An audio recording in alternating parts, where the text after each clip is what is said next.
Welcome back to 504 Road Trips. Today, Monday, March 17th, 2025, we're heading down LA 23 into Belle Chasse, Louisiana to drive on the long-awaited Highrise bridge over the Intracoastal Canal that opened to traffic in both directions at 5 o'clock this morning. We've been following the construction of this bridge from the beginning. The almost 70-year-old Belle Chasse Tunnel, which can be seen in previous videos, closed in December of 2023 to make room for the southbound approach of the new bridge. Since then, it's been carrying southbound traffic in the northbound lanes, while northbound traffic continued to use the Judge Perez drawbridge. The new bridge was originally supposed to open on Sunday, March 16th, but there were delays due to the forecasted bad weather that pushed it to Monday morning.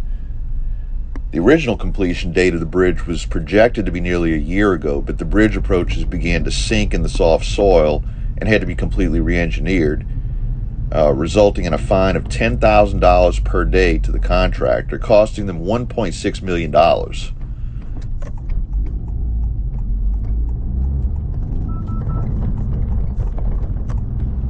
The last northbound vehicles crossed the Judge Perez Bridge at around 5 o'clock Sunday evening, and the movable span has been permanently lifted to the up position until the bridge is demolished, which will be the next phase of the project. As you can see, there's still a lane closure here, but at least we're on the correct side of the bridge. In a minute, we'll make our first northbound trip on this bridge.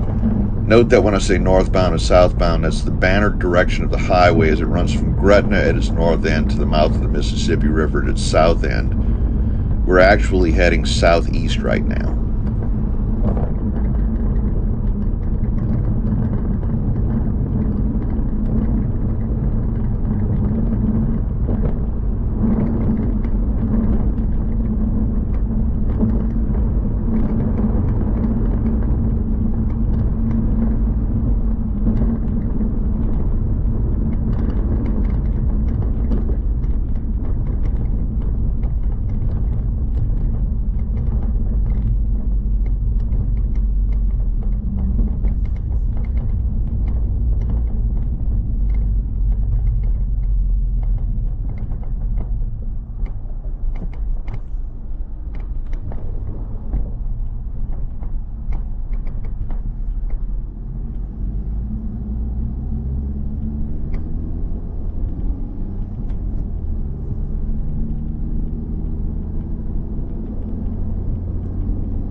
So now we're heading northbound, and overhead you can see the sensors for electronic tolling, which hasn't taken effect yet. This bridge will be on the Go Pass system. Plaquemines Parish residents will have to register their Go Passes as such, and will be charged a discounted toll of 25 cents per crossing in each direction. Non-residents with a Go Pass will pay $1.13 per crossing, and anyone without a Go Pass will receive a bill in the mail for $2.26 per crossing, and presumably additional administrative fees for the billing.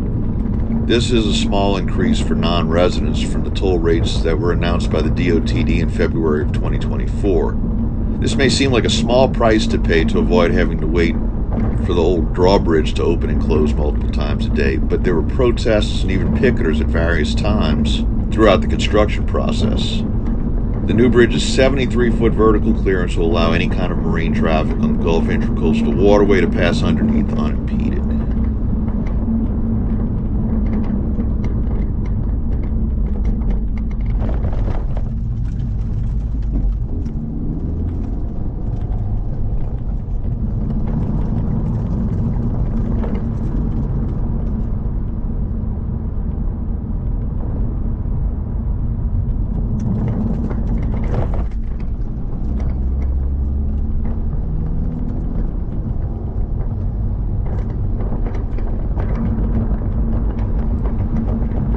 We'll wrap up the video here. Thanks for watching. Please give us a thumbs up, leave a comment below, subscribe, share, and follow us on social media, and join us for our next 504 road trip.